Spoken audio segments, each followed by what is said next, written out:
hidup itu menunggu mati. Kita ini semua ini kan menunggu malaikat maut semua ini kan. Hidup ini menunggu mati. Cuman yang namanya menunggu kan bosan, muak kali lah menunggu nih. Aku muak kali lah nunggu nih Pak Ustaz. Nunggu apa? Nunggu malaikat maut. Nah, supaya jangan muak kali kita nunggu malaikat maut ini datang, dikasihnya bini, dikasihnya anak, dikasihnya menantu, dikasihnya kawan. Akhirnya kita lupa bahwa kita ini menunggu mati. Ingat, kalau kita mati, 5 amal nilai yang kita bawa: puasa, sholat, baca Quran, zikir, sodakoh. Kawan yang katanya kawan akrab, kawan dekat, ini kawan bro, besti, teman saya. Ingat, seakrab-akrabnya kawan, kita mati, dia makan ayam, bubur kacang hijau, tahlil malam ke-7, malam ke-3, malam ke-7, malam 40, 100 hari, 1000 hari, haul. Mati kita, enak dia menjawab, sedap kali, untung kau mati, kata dia. Nah, bini yang katanya hidup semati, adik hidup semati, pas mati kita, kau hidup, aku mati. Harta kita berubah, harta yang katanya kita cari bersama berubah menjadi harta gono gini. Apa artinya? Kau begono, aku begini.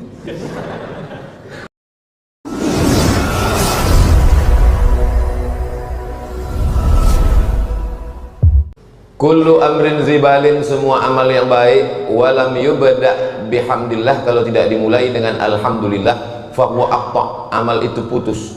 Maksud putus itu tak bisa dia dibawa mati, putus sampai di dunia ini aja.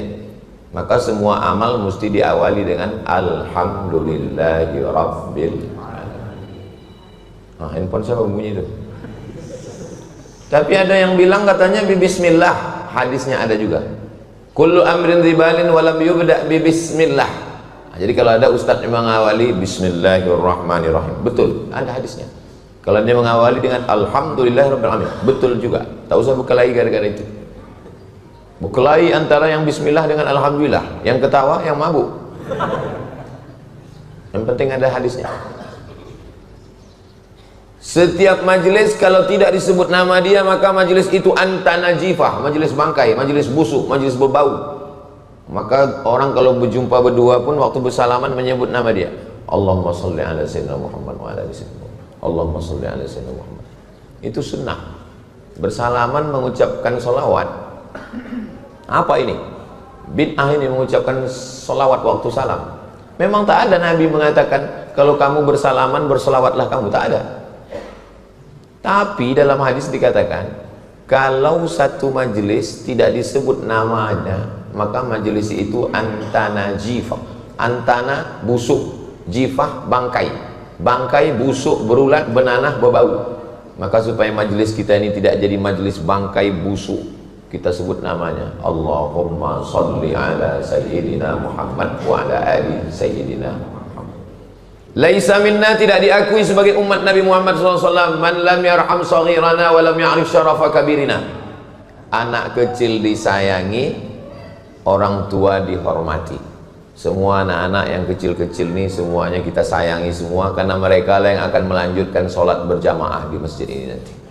Selama di masjid itu masih ada anak-anak kecil, bersyukurlah. Ini saya tengok subuh ini tadi banyak kali anak-anak kecil. Banyak sekarang masjid tidak ramah anak, tak ada lagi anak kecil, orang-orang tua aja isinya. Tapi di masjid ini banyak anak kecil. Padahal ini hari Ahad, hari libur ini.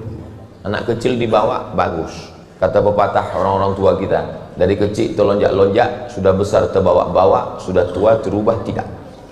Maka bawalah anak kecil. Memang anak kecilnya agak-agak ribut memang sedikit. Nah, itu kan suara dia aja dari tadi. Tapi kalau kita halau dia dari masjid ini, pulang.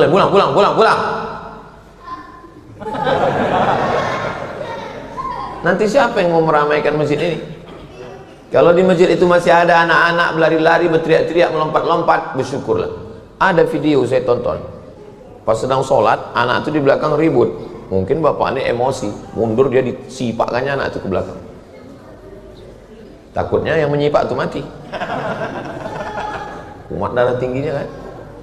Nah, maka yang orang tua kita hormati.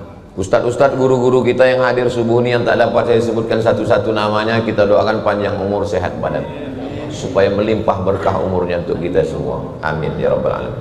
Subuh ini kita mau mengkaji hadis. Yang mau kita kaji subuh ini adalah hadis. Pakai sa, hadis. Kalau pakai baris atas, hadas. Jangan salah. Apa yang dikaji Ustaz Somad tadi? Hadas. Ada hadas besar, ada hadas kecil. Kalau hadas kecil cukup dengan wudu, tapi kalau hadas besar mesti mandi wajib. Yang dikaji hadis subuh ini adalah hadis. Hadis itu apa? Hadis itu 5. Ma udhifa ila Nabi sallallahu alaihi wasallam min qaulin aw fi'lin aw taqririn aw sifati khalqiyatin wa khuluqiyatin. Ucapan Nabi, perbuatan Nabi, ketetapan Nabi, sifat fisik Nabi dan bawaan Nabi min ba'di wiladatihi, sejak dia lahir sampai Nabi meninggal dunia. Itulah hadis.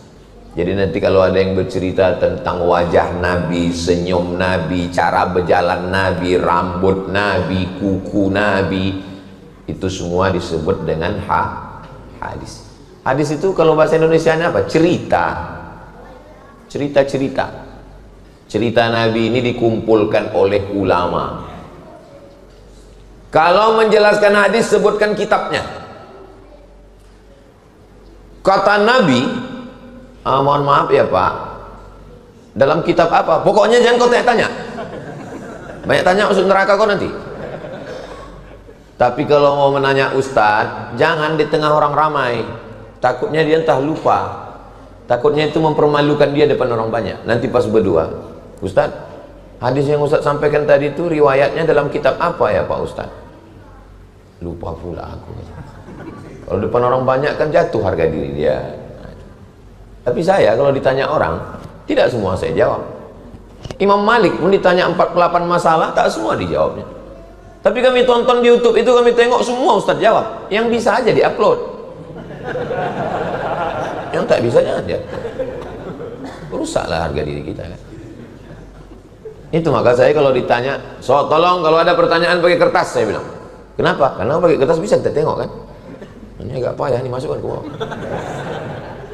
Jadi kalau coba langsung kita ditanya, itu riwayat siapa kata dia? Nomor berapa? Bab apa katanya? Gimana caranya biar supaya kita nggak jatuh? Ngamuk kita. Yang kau tanya lagi, kau pikir aku bodoh ini? Gitu caranya. Jadi hadis yang mau kita kaji ini kitabnya namanya Sahih Al-Bukhari. Apa namanya? Sahih Al-Bukhari.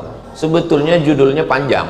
Al-Jami' Al-Musnad Al-Mukhtasar min umuri Rasulullah sallallahu alaihi wasallam wa sunanihi wa ayyamih. Kenapa kitabnya ini disebut dengan Al-Jami'? Jami' artinya semuanya ada. Karena di dalamnya ada akidah, di dalamnya ada fiqih, di dalamnya ada akhlak, di dalamnya ada sirah, di dalamnya ada doa, di dalamnya ada zikir. Maka disebut dengan Al-Jami'. Kenapa disebut musnad? Karena di dalamnya bersanad. Apa itu sanad? Silsilah. Ustadz dulu belajar Quran sama siapa? Aku belajar Quran sama Syekh Azra'i Abdul Ra'ub. Rumahnya di tepi Sungai Deli. Datang saya ke rumahnya dulu. Saya sekolah di Muallimin. Kalau Tuan membeli peniti jangan dicucukkan ke sayur kubis. Kalau mik sudah mati-mati, tanda waktu sudah mau habis. Saya dulu sekolah di Muallimin Al-Wasliyah, Jalan Sisingamangaraja, Simpang Marendal, pagi. Nah, kalau malam saya mengaji ke Syekh Azra'i Abdul Ra'ub di Sungai Deli. Ngaji di situ. Dari tahun 90 sampai 93. Khatam saya dari Al-Fatihah sampai An-Nas. Syekh Azra'i itu kalau mengajar duduk aja. Tapi kalau salah gitu, apa gitu? Macam tidur dia, hafal Quran. 4 kali jadi dewan juri musabaqah tilawatil Quran internasional di Makkah Al-Mukarramah. Saya tahunya sesudah dia meninggal. Waktu ngaji itu anak kita anak SMP mana tahu ngaji. Pas dia meninggal, saya baca koran. Sudah meninggal hari ini ulama besar internasional, pernah jadi 4 kali dewan juri di Makkah Al-Mukarramah, dihormati oleh pemerintah Saudi Arabia dan dunia. Syekh Azra'i Abdul. Oh, guru tempatku mengaji dulu. Hebat rupanya dia. Allah maafillahu warhamhu wa'afihi wa'afain. Syekh Azra'i itu belajar ke siapa? Namanya Syekh Ahmad Hijazi di Makkah Al-Mukarramah. Dari gurunya sampailah ke sahabat Nabi namanya Ubay bin Ka'ab, Utsman bin Affan, Sayyidina Ali bin Abi Thalib, sampailah ke Sayyidina Muhammad sallallahu alaihi wasallam. Itu namanya sanad. Jadi tolong dihidupkan lagi sanad-sanad Al-Quran di Medan ini, karena Medan ini tempatnya qori-qori, ulama-ulama besar dulu di Medan.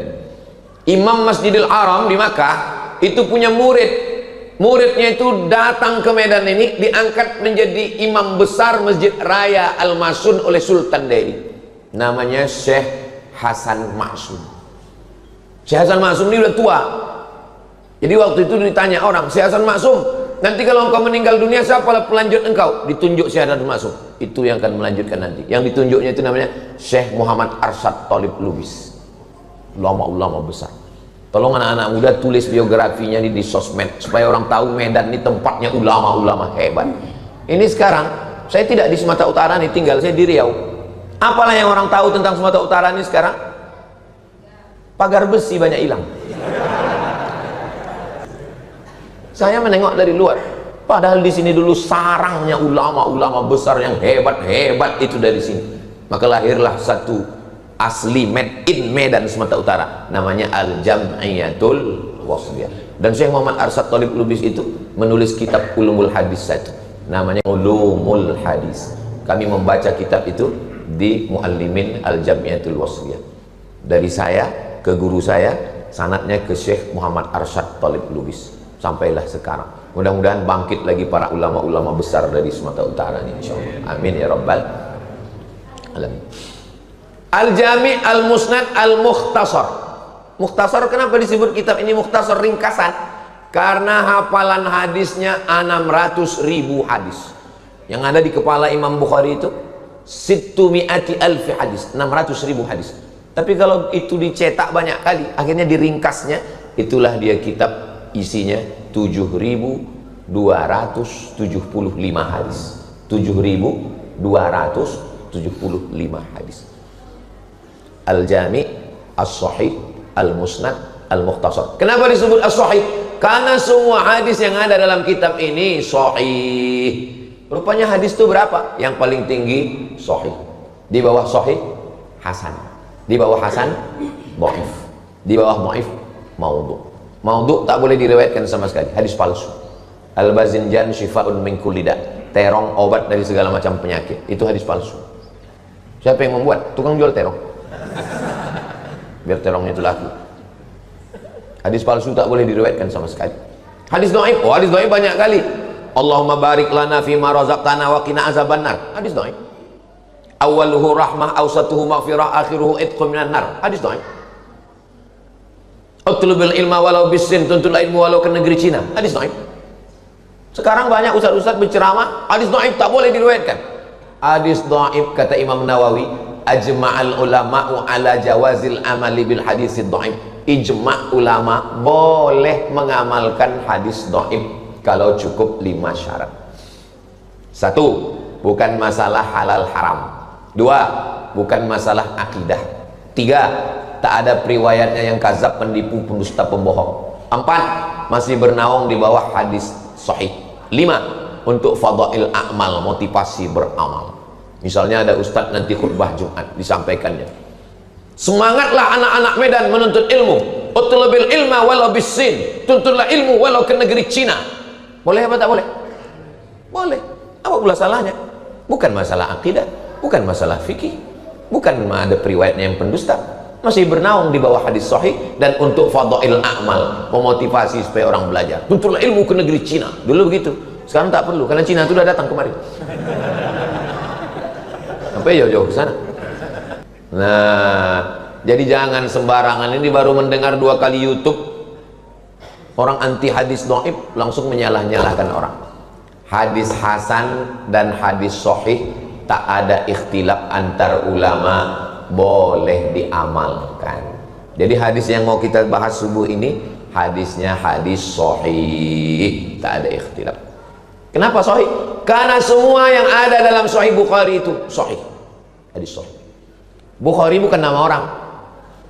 Imam Bukhari bukan nama orang. Bukhari artinya orang Bukhara. Bukhara, Bukhari. Orang Makkah, Al-Makki. Makkah, Al-Makki. Madinah, Madani.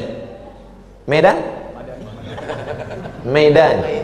Nah, jadi kalau ada nanti nama Ustadz Al-Mukarram Ustadz Abdul Somad Al-Maidani, dikomplain orang, apa pula Al-Maidani, bukan orang Medan dia katanya. Man sakana baladan arba'a sanatin, man sakana baladan arba'a sanawatin faqad sahha an yunsab ilaih. Siapa yang tetap di suatu kota selama 4 tahun, boleh dipakai nama kota itu. Jadi kalau ada orang yang menyebut nama itu, namanya Ustadz Abdul Somad Al-Maidani itu, bukan orang Medan dia. Iya, tapi dia dulu sekolah 5 tahun di Medan. Nah, itu jawabnya. Boleh dipakai. Dulu ada namanya ulama besar Ustadz Hussein Sardani, tamat dari Irak, dari Baghdad Irak, dari tempat Saddam Hussein. Namanya Syekh Hussein Sardani, ulama besar Al-Wasliyah. Sardani itu dari Serdang. Serdang itu Sardani. Ulama besar. Jadi ulama-ulama besar. Dulu waktu saya kuliah di sekolah di Muallimin, yang mengajar saya namanya Ustadz Hafiz Yazid. Kata dia, ada ulama besar namanya Syekh Abdul Somad. Saya waktu itu tuh terus di ujung Al-Falembani. Al-Falembani berarti Lembang. Syekh Abdul Somad Al-Falembani hidupnya tahun abad ke-18. Dia murid langsung dari Syekh Abdul Karim Samman dari Madinah Al-Munawwar. Syekh Abdul Somad Al-Falembani ini seangkatan dengan Datuk Kalampayan di Kalimantan. Moyangnya dari Abah Guru Sekumpul, namanya Syekh Muhammad Arsyad Al-Banjari. Al-Banjari berarti orang zaman dulu kalau disebut nama itu langsung tahu kita nama. Itulah hebatnya orang Batak, asal disebut namanya langsung kita tahu dia dari mana. Siregar, tak mungkin dari Solo. Asal disebut nama, itu hebat. Jadi yang punya marga pertahankan nama itu. Kenapa? Karena itu menunjukkan identitas diri kita, dan biasanya nasab-nasab ini membuat orang menjadi bersaudara. Pernahkah orang Batak berperang gara-gara agama? Tidak pernah. Bacalah sejarah orang Batak berperang gara-gara Islam sama Kristen. Tidak pernah. Kenapa? Karena kalau udah jumpa, bertutur dia, bertarombo dia, walak ita sesudena. Tak jadi dia berperang. Karena bersaudara lebih kuat daripada beragama bagi mereka. Maka anak-anak kita ini pertahankan nasab itu. Kenapa? Karena itu menunjukkan identitas diri. Nah, Bukhari bukan nama orang. Bukhari adalah nama kampung. Bukhari orang Bukhara. Bukhara itu sekarang di mana? Uzbekistan. Dari Pekanbaru naik pesawat ke Jakarta, dari Jakarta naik pesawat ke Tashkent, dari Tashkent naik kereta api ke Bukhara. Sampai di Bukhara, itulah dia nama kampung Bukhara. Orang Bukhara itu disebut dengan Bukhari. Siapa nama kau? Bukhari. Kau orang Bukhara? Enggak, aku orang Teluk Nibung. Kenapa pula orang Teluk Nibung nama kau? Tanjung Balai Teluk Nibung, tembak lantai kena hidung. Kenapa nama kau Bukhari? Entah, begitu dikasih nama ayahku dulu. Rupanya orang dulu pakai nama Bukhari itu untuk mengambil nama barokah ahli hadis ini. Nama dia Muhammad bin Ismail bin Ibrahim bin Al-Mughirah bin Bardizbah. Saya lebih hafal nama dia daripada nama saya sendiri. Nama saya sendiri cuma 4 yang saya ingat. Abdul Somad bin Bakhtiar bin Yahya bin Muhammad Shah, dari pihak ayah saya. Ayah Muhammad Shah itu sudah tak tahu saya. Dari pihak emak saya hafal saya 5. Abdul Somad, anak Hajjah Rohana, anak Siti Aminah, anak Syekh Abdurrahman, Syekh Silau Laut, anak Nahoda Alang, anak Nahoda Ismail. Ayah Nahoda Ismail itu sudah tak tahu saya. Coba pulang nanti tanya, yang hafal nasabnya sampai 5, angkat tangan. Mati maita. Dapat aja agak 3 jadilah. Jangan sampai nanti anak kita pas ditanya orang, sebutkan nasab kau. Aku anak bayi tabung. Kau sebutkan nasab kau. Aku Pak Ustadz, dulu ada imam masjid pulang, dibukanya pintu, ditengoknya dalam kardus, itulah aku. Jadi siapa nama kau dibuat di KTP? Bin Kardus. Jangan buat nama bin yang tak baik. Kalau tak tahu nama ayahnya, buat bin Abdillah, anak hamba Allah. Abdillah, Abdurrahman, Abdurrahim boleh, asal jangan Abdul Somad. Disangka orang anak saya, padahal bukan. Muhammad bin Ismail bin Ibrahim bin Al-Mughirah bin Bardizbah. Bardizbah ini bukan orang Arab, orang Persia, mu'allaf masuk Islam. Jadi atuk Imam Bukhari yang kelima itu mu'allaf masuk Islam. Mu'allaf itu tidak hina. Ini kadang orang, alah kau baru berapa lah generasi kau Islam, atau kau pun mu'allaf. Jangan dihina mu'allaf, karena mu'allaf itu ulangan amalnya dari nol, tak berdosa sama sekali. Kalau ada saudara-saudaraku yang mu'allaf, dia aja orang, apa kau mu'allaf? Iya aku mu'allaf, amalku dari nol. Kau dosa aja isi catatan amal kau. Nah, pertama yang mesti diketahui, hadis ini ada dalam kitab apa? Sahih Bukhari. Siapa yang meriwayatkan hadis ini? Hadis ini diriwayatkan sahabat Nabi namanya Abdullah bin Abbas. Nabi punya ayah namanya Abdullah. Nabi punya ayah namanya Abdullah. Abdullah bin Abbas ini punya ayah namanya Abbas. Abbas anak Abdul Muttalib. Muhammad anak Abdullah anak Abdul Muttalib. Yang meriwayatkan hadis ini Abdullah bin Abbas bin Abdul Muttalib. Pertanyaannya, apakah hubungan mereka? Memang kalau belum sarapan ini payah berpikir memang. Ulang sekali lagi ya, ulang sekali lagi. Muhammad anak Abdullah anak Abdul Muttalib. Yang meriwayatkan hadis ini Abdullah anak Abbas anak Abdul Muttalib. Apakah hubungan mereka? Kalau emak saya dengan emak dia adik-beradik, itu namanya sepupu. Tapi kalau ayah adik-beradik namanya sewali. Nah, ini mesti tahu nih anak-anak nih. Kenapa anak tak tahu? Karena ayahnya tak menjelaskan. Itu saudara sepupu, sikit-sikit sepupu, sikit-sikit sepupu. Kalau emak adik-beradik itu namanya sepupu. Kalau nenek adik-beradik dua pupu. Itu saudara kok, Ustadz sama dia macam mana? Kami dua pupu. Saya dengan Bang Idris yang berpantun-pantun tuh dua pupu. Nenekku namanya Siti Aminah, nenek dia namanya Siti Fatimah. Siti Aminah dengan Siti Fatimah ini sama-sama anak Syekh Abdurrahman. Jadi kami dua pupu karena nenek kami adik-beradik. Kalau emak adik-beradik namanya sepupu. Kalau ayah adik-beradik namanya sewali. Kenapa disebut ayah adik-beradik itu sewali? Karena kalau mati ayahnya, mati atuknya, mati adiknya, mati abangnya, bisa dia mewalikan nikah. Itu maka disebut dengan saudara sewali. Kalau emak kita dengan ayah dia adik-beradik, apa namanya? Kalau bahasa Melayunya peseloroan. Kenapa disebut berseloro? Karena dia berseloro, lama-lama berlaki berbini. Awalnya berseloro, lama-lama nikah. Nah, itu dia berseloroan. Nah, baru tulang. Paham? Kalau bahasa Arabnya namanya binti ammi. Begitu. Anak-anak kita ini mesti saya jelaskan. Saya di rumah mak saya itu saya jelaskan. Ini namanya Syekh Abdurrahman. Dia punya anak namanya Siti Fatimah. Siti Fatimah punya anak namanya Siti Ruqyah. Yang dari Indo ini namanya Siti Aminah. Punya anak namanya Syekh Muhammad Ali. Nama adiknya lagi Siti Hadiah. Yang ini punya anak namanya Syekh Abdul Latif. Nanti punya anak-anak. Jadi setiap datang tamu hari raya aku tanya, kau sama ini apa hubungan kalian? Tengok itu. Oh, nenek kami adik-beradik. Kalau tak dibuat begitu orang tak tahu. Lebih kenal dia kawan di Facebook. Jadi tolong buatkan ini. Itulah hebatnya orang Batak. Orang Batak tarombo itu dijaganya. Betul? Makanya kalau udah panggil, jumpa dia, ada margamu. Berdua. Habis itu ditanya, apalah kau manggil aku? Apa ya? Berarti kau Batak palsu kata dia. Itu dijaga. Karena ditutur urut ke atas, kita ini rupanya bersaudara. Halak kita sesudena. Rupanya bersaudara. Ustadz janganlah bilang Batak, kami orang Jawa. Sedulur sederek sedoyo kabeh. Pripun kabare panjenenganipun? Muga-muga sing melu acara iki padha kabeh mlebu nang surga. Aku ya iso ngomong Jawa. Nek sampeyan arep ngomong aku iso. Sampeyan wong Jawa apa wong Batak? Jawa. Saudara yang dimuliakan Allah Subhanahu wa taala. Lah ya ada orang awak di siko. Di mana kampung? Enggak ada orang awak Pekanbaru mah. Payakumbuh. Lai suku apa? Hah?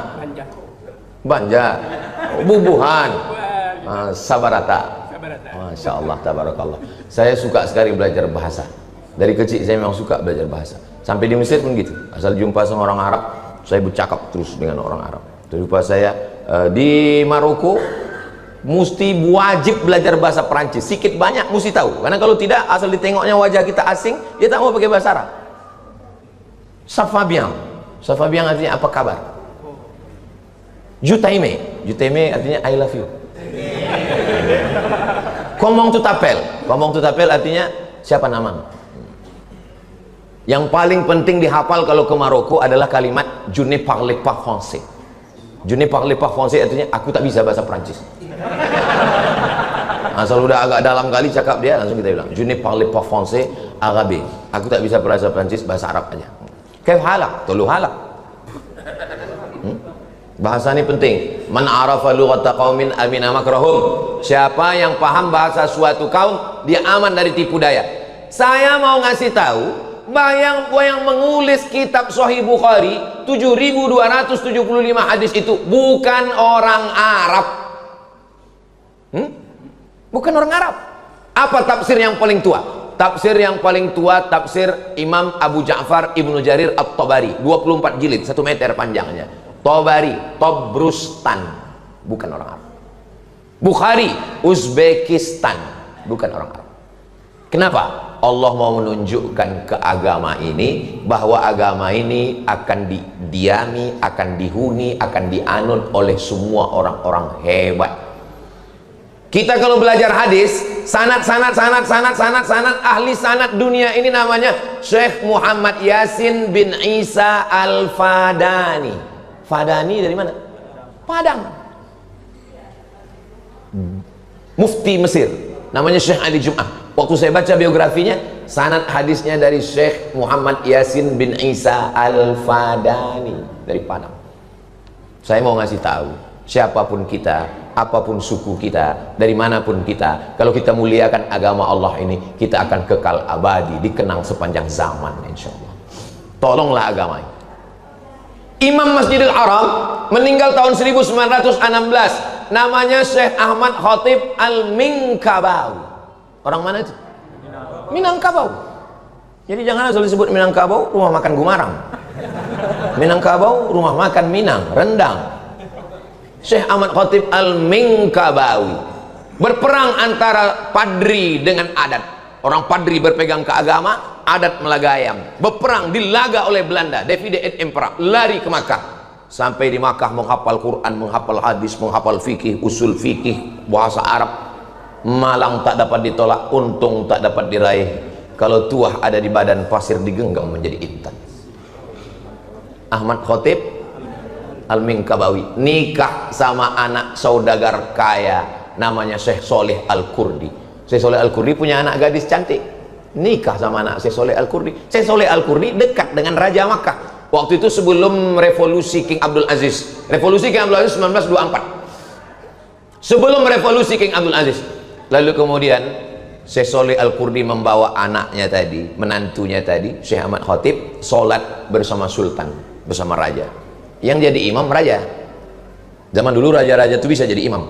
Zaman sekarang ada juga yang bisa jadi imam, tapi zuhur aja. Tak berbunyi. Modal Allahu Akbar. Saking groginya, sami Allah pun lain. Sami Allahu Akbar. Majulah Syarif Husain tadi jadi imam. Pas baca ayat, ditakdirkan Allah salah ayatnya. Pas salah ayat, diluruskan oleh Syekh Ahmad Khatib dari belakang. Selesai sholat, Syarif bertanya, siapa yang meluruskan tadi? Ahmad Khatib Al-Minkabawi. Kagum dia dengan ilmunya, diangkat jadi imam Masjidil Haram. Dialah orang Nusantara, orang Pulau Sumatera, orang Indonesia. Waktu itu belum ada Indonesia, karena Indonesia baru ada 30 tahun setelah dia meninggal. Dia meninggal 1916, Indonesia baru ada 1945. Jadi waktu itu kita masih kerajaan-kerajaan. Lalu kemudian dia mengajar di Masjidil Haram. Pulanglah muridnya dari Makkah. Nama muridnya itu Kiai Haji Hadratus Syekh Muhammad Hashim Asy'ari. Pulang ke Jombang, wong Jawa. Itulah yang mendirikan Nahdlatul Ulama. Salah satu muridnya pulang lagi ke Bukit Tinggi. Nama kampungnya Canduang. Itulah yang disebut dengan Inyak Canduang. Syekh Sulaiman Ar-Rasuli, Perti, Persatuan Tarbiyah Islamiyah. Salah satu muridnya dari Makkah itu pulang ke tanah Delhi, datang Sultan Delhi, diangkat jadi imam besar. Itulah dia Syekh Hasan Maksum, murid-muridnya mendirikan Al-Jam'iyatul Wasliyah. Di Sumatera Barat Tarbiyah Islamiyah, di Jawa Timur Nahdlatul Ulama. Prinsipnya 3, akidahnya Asy'ari, wujud, qidam, baqa, mukhalafatul hawadisi, qiyamuhu binafsihi, wadaniyah, qudrat, iradat, ilmun, hayat, sama, basar, kalam. Fikihnya Syafi'i, tasawufnya Imam Al-Ghazali. Saya mau menyampaikan ke seluruh masjid-masjid, tolong jamaah pengajian-pengajian pakai kitab. 3 ini mesti ada di masjid. Akidah. Kami dulu di Muallimin nama kitabnya Al-Husunul Hamidiyah waktu sanawiyah. Waktu aliyah kitabnya Ad-Dasuqi ala Ummil Barahin. Bacakan kitab itu ke jamaah. Fikihnya waktu di Muallimin dulu Tuhfatut Tullab Imam Zakaria Al-Ansari. Tasawufnya waktu di Muallimin dulu Ihya Ulumuddin, tapi 4 jilid besar kali. Baca ringkasannya, namanya Mau'izatul Mu'minin min Ihya Ulumuddin, diringkas oleh Syekh Jamaluddin Al-Qasim. Cukuplah itu dah pengajian yang cerita ke sana, cerita kemari, cerita ke sana, cerita kemari. Bukan saya menyepelekan, bukan. Saya takut nanti jamaah ini udah ingat, asal ini ustadznya ini pasti dulu sabar. Ditengoknya, baru ditengoknya muka ustadz udah tahu ya, ini tawakal nih. Coba berkitab. Saya kalau di dekat rumah saya pakai kitab. Kitab yang saya pakai Riyadhus Shalihin. Karena kebetulan saya kuliah dulu jurusan hadis. Itu yang saya paham. Tapi untuk saudara kita yang fikih, mengajar fikih lah di masjid kita, mengajar hadis, mengajar akidah. Sekarang kita baru masuk ke hadisnya.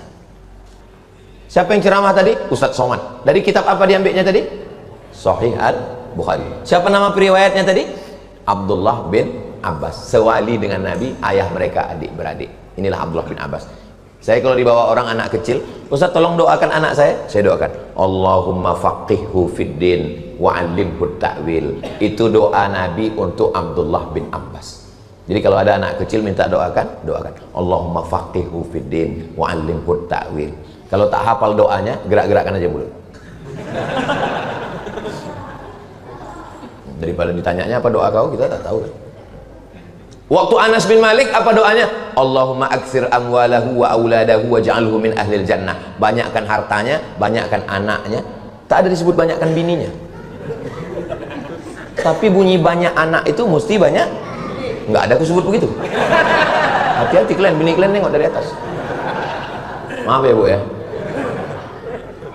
Allahumma aksir amwalahu, banyakkan hartanya, wa auladahu, banyakkan anaknya, wa ja'alhu min ahlil jannah, jadikanlah dia penghuni surga. Makanya kalau ada orang bawa anak kecil, doa Nabi kepada cucunya Hasan Husain, u'izukuma bi kalimatillahi tammati min kulli syaitani wa hamma wa min kulli ainil lamma. Kalau ada orang bawa anak kecil ke saya campur 3 doa itu. Allahumma faqihhu fiddin wa 'allimhu ta'wil warzuqhu fahmal mursalin.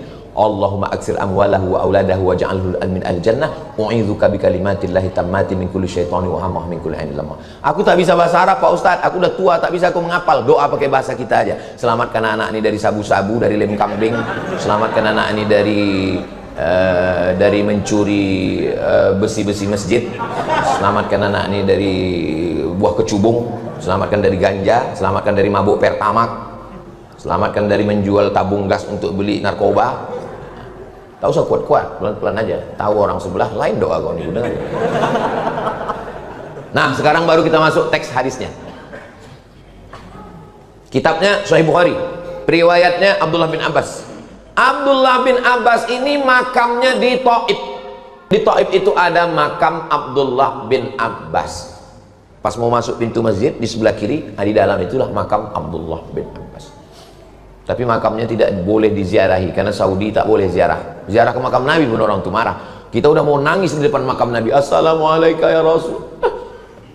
Haji. Tak jadi awak nangis. Awak udah siap-siap udah mau nangis. Akhirnya menangis juga keluar. Pas tanya, kenapa kau nangis? Dimarahi polisi itu.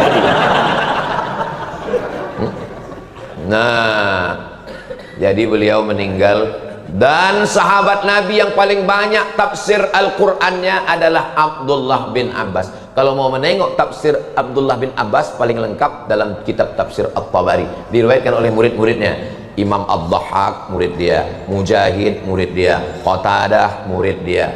Ini semua adalah ahli tafsir. Nah, sekarang kita baru masuk ke teks hadisnya. Apa bunyi teks hadisnya? Ma min ayyamin, tidak ada hari, al amalu sholihu fihinna ahabu ilallah, beramal soleh 10 hari ini lebih dicintai Allah daripada amal yang lain. Datang sahabat bertanya, walal jihadu fi sabilillah, bagaimana dengan berjihad ke Palestina, bagaimana dengan jihad berperang? Kata Nabi, walal jihadu fi sabilillah, jihad pun kalah dengan amal yang 10 hari ini.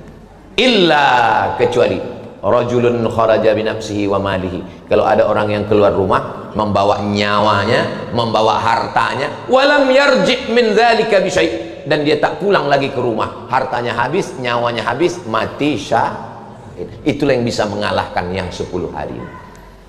Jadi kalau belum bisa kita mati syahid, paling tidak kita isi yang 10 hari. Apa saja amalnya? Amalnya ada 5. Apa saja amalnya? Jangan kemana-mana, kita lanjutkan setelah yang satu ini.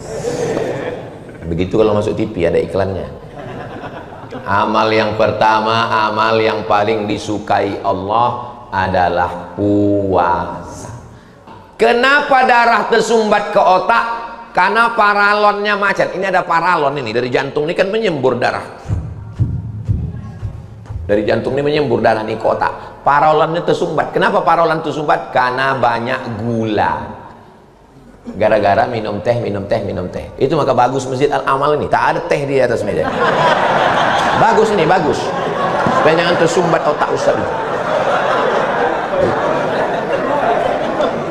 Saya Ustaz yang tak pandai sindir-menyindir. Saya jangan kasih Ustaz kita teh manis, karena Ustaz jarang olahraga. Ustadz pengajian subuh, pengajian duha, pengajian zuhur, pengajian asar, mak-mak wirid yasin, pengajian maghrib, pengajian isya, 1 hari 6 titik pengajian, teh.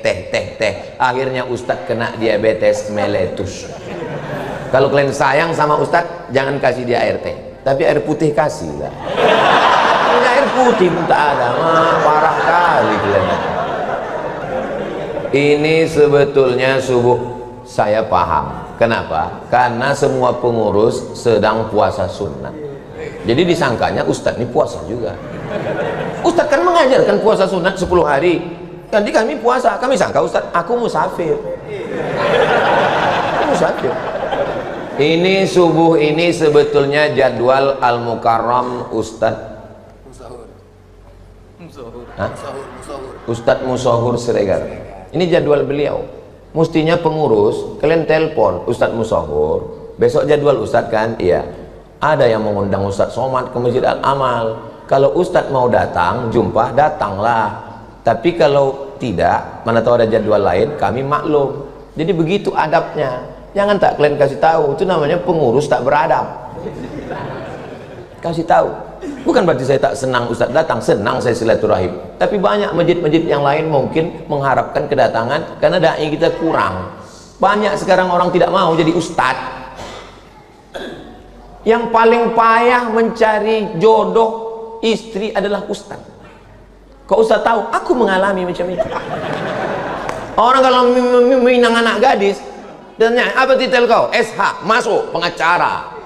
Apa titel kau? SE, sarjana ekonomi, masuk. Tadi kau tanya, apa titel kau? SAG. Alam goib ini kata dia. Apa titel kau? LC, dari Mesir, LC. Lagi cemas ini kata dia. Saya, cucu atuk saya 40 orang. Apa kata atuk saya? Cucuku 40 orang. Yang satu ini namanya Abdul Somad. Aku yang mengasih nama dia Abdul Somad. Jangan sekolahkan umum, dia mesti sekolah agama. Aku mau dia jadi ulama. Kalau aku hidup, aku menanggung biaya kuliah dia. Kalau aku mati, itu ada kebun kelapa 2 hektar untuk biaya kuliah dia. Jadi saya jadi ustadz ini bukan mendadak jadi ustadz. Ada juga orang tak ada niatnya jadi ustadz, cuman karena tak ada kerja lain jadi ustadz. Kalau aku tidak, aku memang dari kecil disetting jadi ustadz. Bagiku jadi ustadz ini adalah takdir perjalanan hidup. Cucuku kata atuk saya yang ini mesti jadi ulama. Kalau umurku panjang, aku menyekolahkan dia. Kalau aku mati, itu kebun 2 hektar untuk biaya kuliah dia. Atuk saya meninggal tahun 1980. Meninggal dia tahun 80, pokok kelapa tuh mengikut mati. Berjual, tak ada lagi. Tapi saya dapat beasiswa ke Al-Azhar Kairo. S2 saya dapat beasiswa ke Maroko. S3 saya dapat lagi bantuan ke Sudan. profesor saya dari University Islam Sultan Syarif Ali Brunei Darussalam, semuanya itu saya yakin karena barokah atuk saya berniat baik. Bapak kalau punya anak 5, punya anak 3, 1 tuh wakafkan ke agama Allah jadi ulama. Jangan takut anak tak makan. Kami sama Ustadz Sregar kurus begini bukan karena tak makan, memang udah takdir kami begini. Jangan takut anak sekolah agama tak makan. Kalau ada orang yang takut menyekolahkan anak cucu ke agama takut tak makan, tolong bawakan dia ke rumah sakit, periksakan, jangan-jangan lambungnya dekat sama otaknya, otak udang, di situ otaknya, di situ lambungnya.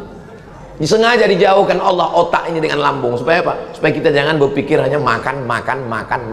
Karena memang belum sarapan ini makan aja pikiran kita ini. Kenapa darah macet masuk ke otak? Karena minyak. Dari mana minyak datang? Santan. Makan lontong Medan, santan. Soto Medan, santan. Kuah kacang berlemak, santan. Gorengan-gorengan, minyak. Minyak, santan, kolesterol tersumbat. Obat yang paling bagus puasa. Maka kalau ada bapak-bapak sakit-sakit, tak enak badan, asam urat, asam lambung, asam kumbang, asam sulfat, tidak ada obat lain, puasa. Makanya dalam hadis dikatakan sumu tasihu, berpuasalah kamu maka kamu akan sehat. Ini banyak sekarang perempuan-perempuan ini puasa, pas ditanya puasa apa? Diet. Dah, berikutnya amalan yang kedua. Aku tak sanggup puasa Pak Ustadz, ususku sudah kena mah akut. Yang tak sanggup puasa, amalan yang kedua, banyak-banyak sholat sunat. Bangun malam, sholat sunat wudhu, sholat sunat taubat, sholat sunat tahajud, sholat sunat hajat, sholat sunat witir, 5 malam. Pagi, sholat sunat tahiyatul masjid, sholat sunat qabliyah, sholat subuh terbit matahari, sholat sunat isyraq. Nah, ini nanti habis pengajian ini kita sholat sunat isyraq 2 rakaat. Ada waktunya tidak? Imsak, subuh, zuhur, asar, maghrib, isya, tambah satu lagi syuruk. Jam berapa syuruk di Medan? Kadang lebih percaya kita sama Google daripada orang zaman sekarang. Mohon maaf ya Pak, bukan tak percaya. Cara mencarinya, waktu sholat Medan. Waktu sholat Medan terbitnya 6:14. Waktu lewat matahari di atas bumi 6:14 itu tidak boleh sholat, karena itu waktu tanduk setan. Jadi matahari itu bulat begini, bulat matahari itu terbit. Waktu dia terbit itu datang setan menghampiri, itulah waktu tanduk setan. Kalau ada orang pas jumpa, apa kabar bro? Sehat setan bilang. Itu namanya waktu tanduk setan. Berapa lama? Setinggi tombak Qaida Ram'in. Setelah diukur menurut ilmu astronomi, setinggi tombak itu 12 menit.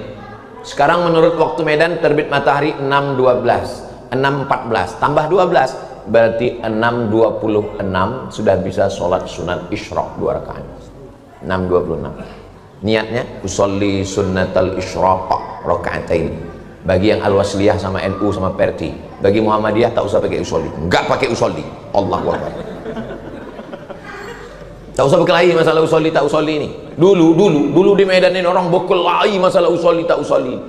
Sekarang alhamdulillah tak berkelahi lagi Pak Ustaz. Kenapa? Karena sama-sama tak sembahyang. Nah, jadi yang paling bagus sholat sunat. Aku tak bisa puasa Pak Ustaz, ususku berlubang, sholat sunat. Aku tak bisa sholat sunat Pak Ustaz, lututku sakit kali. Yang ketiga, banyak-banyak baca Quran.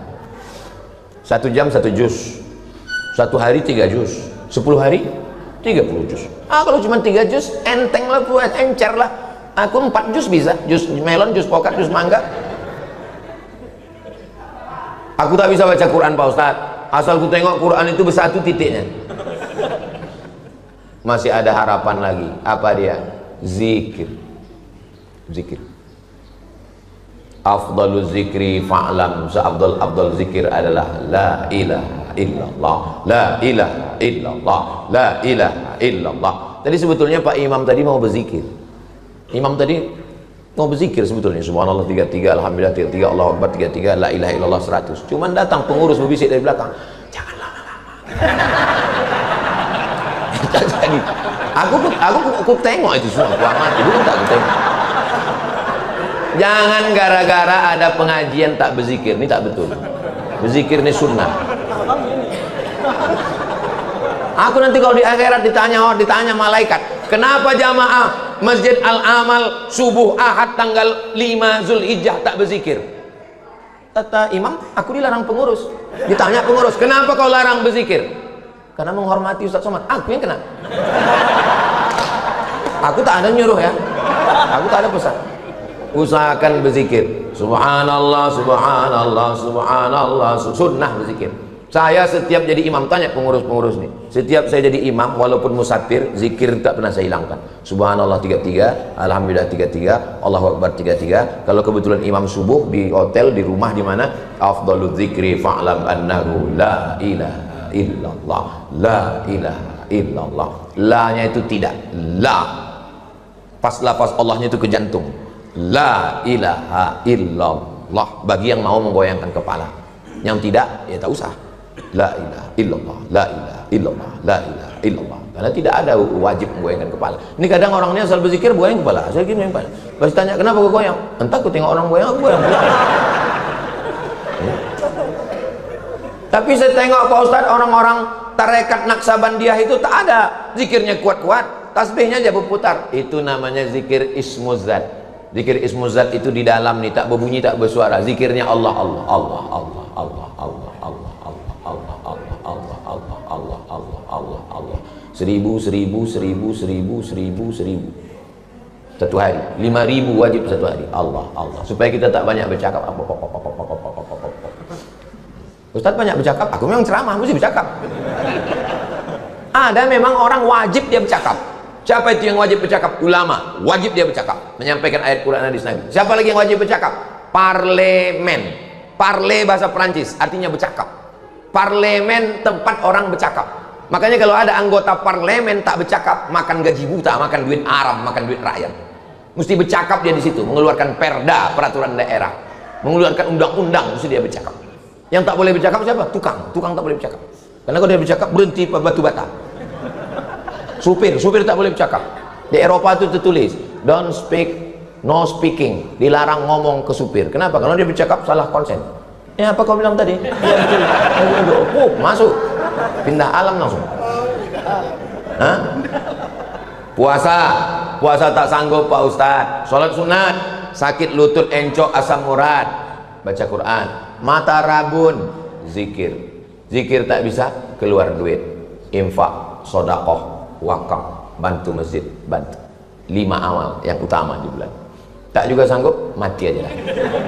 Apalah guna hidup, buat semak medannya aja, buat macet jalan Singamangaraja aja.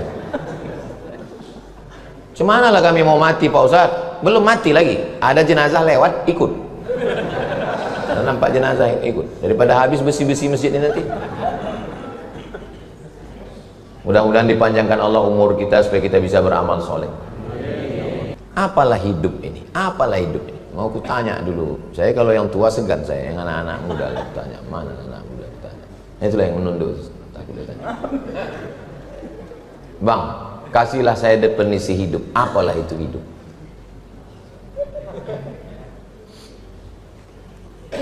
Hidup itu menunggu mati. Kita ini semua ini kan menunggu malaikat maut semua ini kan. Hidup ini menunggu mati. Cuman yang namanya menunggu kan bosan, muak kali lah menunggu nih. Aku muak kali lah nunggu nih Pak Ustaz. Nunggu apa? Nunggu malaikat maut.